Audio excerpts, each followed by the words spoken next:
வணக்கம். மறுபடியும் ஒரு தடங்கல். போன மாதம் 16ஆம் தேதி 233வது குறளை சொன்னேன். இந்த மாதம் 16 தேதி தாண்டி 25 தேதி ஆகிப்போச்சு இன்னைக்கு. இல்லைன்னு சொல்லலை. ஆனால் இனிமேல் கூடுமான வரைக்கும் இந்த கேப்புகள் வராத அளவுக்கு பார்த்துக்கிறேன். ஏன்னா கதை எழுதணுங்க. நான் அரசு வேலையில் ஒன்றும் கிடையாது.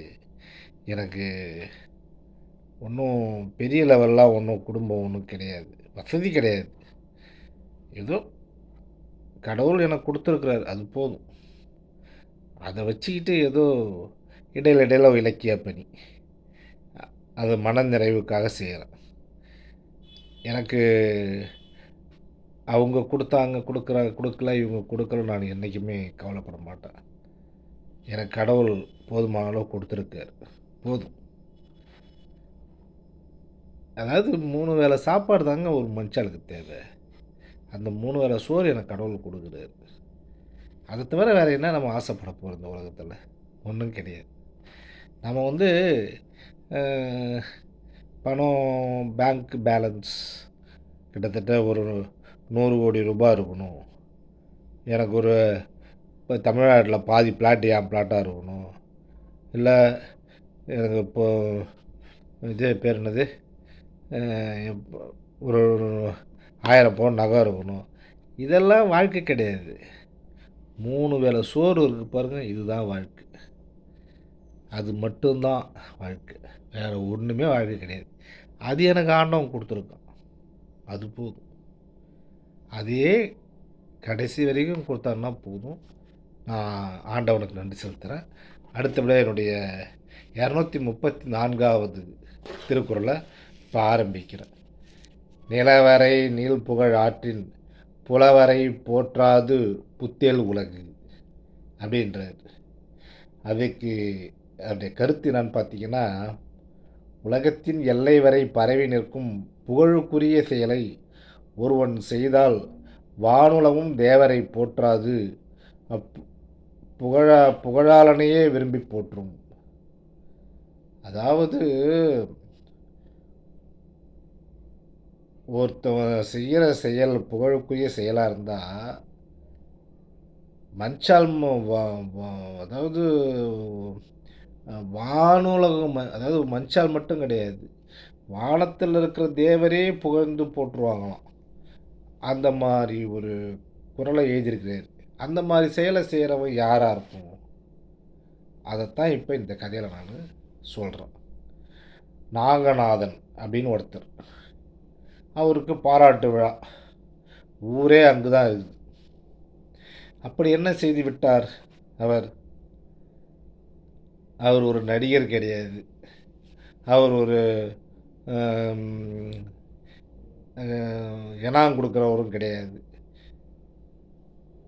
அரசியல்வாதியும் கிடையாது. ஆனால் அவருக்கு ஒரு பாராட்டு விழா. அந்த பாராட்டு விழாவுக்கு அந்த ஊரே அங்கே தான் நிற்கிது. ஏன்? அவர் செய்த செயல். அப்படி என்ன அவர் செஞ்சிட்டாரு? அவர் 1,00,000 மரக்கன்றுகளை இன்றோடு நட்டு முடித்தார்.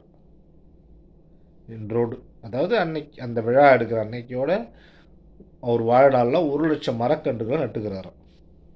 அதாவது அவருடைய கொள்கை என்னென்னா, என்ன வேலை இருந்தாலும் சரி 5 மரக்கன்றுகளையாவது நடணும் அப்படின்னு அவர் ஒரு முடிவு பண்ணி நட்டுக்கிட்டு வர்றார். அதில் கிட்டத்தட்ட ஒரு 20 வருஷமாக நட்டுக்கிட்டு வர்றாராம். நடுவில் அவருக்கு எவ்வளோ வேலை இருக்கும், அவருக்கு குடும்பத்தை கவனிக்கணும், பொண்ணுக்கு கல்யாணமாக இருக்கும், பிள்ளைங்களுக்கு காலேஜுக்கு போகிற இது வேலை இருக்கும், இப்படி எவ்வளோ வேலை இருக்கும். நடுவில் அவர் தனக்கு ஓய்வு நேரம் கிடைக்கும் போதெல்லாம் உக்காந்துக்கின்னு செல்லை பார்த்துட்டு உக்காந்துடல. அவர் மரம் நட்டுக்கிட்டு இருந்தார். இன்னும் இளைஞர்கள் அதை தெரிஞ்சுக்கணும்.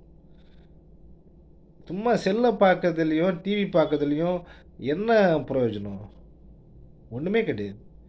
ஏதாவது நம்ம இன்னைக்கு காலையிலேருந்து தூங்கி எழுந்திரிச்சிலேருந்து ராத்திரி படுக்க போகிறதுக்குள்ளார நாம் என்ன செய்கிறோம்? ஒரே ஒரு நல்லது, ஏதாவது அதாவது உன்னுடைய சுய சார்பாக இருக்கக்கூடாது. பொது நலத்துக்காக நாம் என்ன பண்ணுறோம்? ஏதாவது ஒன்று. தர்மம் போகிறதெல்லாம் கணக்கு கிடையாது. சில பேர் என்ன செய்வாங்க, நான் இன்னைக்கு ஒருத்தர் பிச்சை போட்டேன். அதனால அது கணக்கில வந்து போகுது அப்படின்னு. அது கணக்கு கிடையாது. நீ என்ன செஞ்ச? அதாவது தர்மத்த உட்டுட்டு மத்தத கணக்கு பண்ணு. தர்மமும் செய்ய வேண்டியது தான். அது வந்து உன்னுடைய உனக்கே சேர வேண்டியது. ஆனா, இந்த பேர் என்ன மரக்கன்று நடுறது, அப்புறம் வந்து அ ஒ ஆ பள்ளிக்கூடம் இந்த மாரி இடத்துலலாம் தூய்மைப்படுத்துறது, இதெல்லாம் வந்து ஒரு ஒரு எதிர்கால சந்ததிக்கு நம்ம செய்ற ஒரு நல்ல ஒரு விஷயம். அந்த மாரி அவரு என்ன பண்றாருன்னா, 1,00,000 மரக்கன்றுகள இன்னையோட நட்டுருக்காராம். அவரு 20 வருஷமா நட்டுக்கிட்டு வந்திருக்காரு. அதுக்கு அவரு அந்த ஊர்ல அவர கவனிச்சுன்னே இருந்திருக்கிறாங்க. அவரு ஒரு பாராட்டு விழா நடத்தணும்னு சொல்லிட்டு எல்லாரும் சேர்ந்து கட்சி சார்பு இல்லாம எல்லாரும் ஒண்ணா சேர்ந்து பாராட்டு விழா பண்றாங்க. அவரு பாராட்டு விழாலாம் கேட்கல. இருந்தாலும் அவருக்கு எல்லாரும் சேர்ந்து இது மாநில அரசு திறமையை வியந்து அவருக்கு பாராட்டு விழா எடுத்தது. இந்த சமயத்தில இந்த விழாவுல வந்து நாரதரும் வராரு. யாரு? நம்ம மேல் உலகத்தில இருக்கிற நாரதர் வராரு. அப்போது அதை வள்ளுவர பார்த்து விட்டார். "என்ன நாரதரே! உனக்கும் அழைப்பு வந்துருச்சான்னு." "அப்படியே நீங்களும் வந்துட்டீங்களா? வாங்க வாங்கன்னு" சொல்லிட்டு நாரதரும் வள்ளுவரும் பேசிட்டு இருக்காங்க. அப்போ வள்ளுவர் சொல்றாரு, "இல்லை இக்காலத்தில் புதுநலம் மறைந்து" யாரு? நாரதர் சொல்றாரு.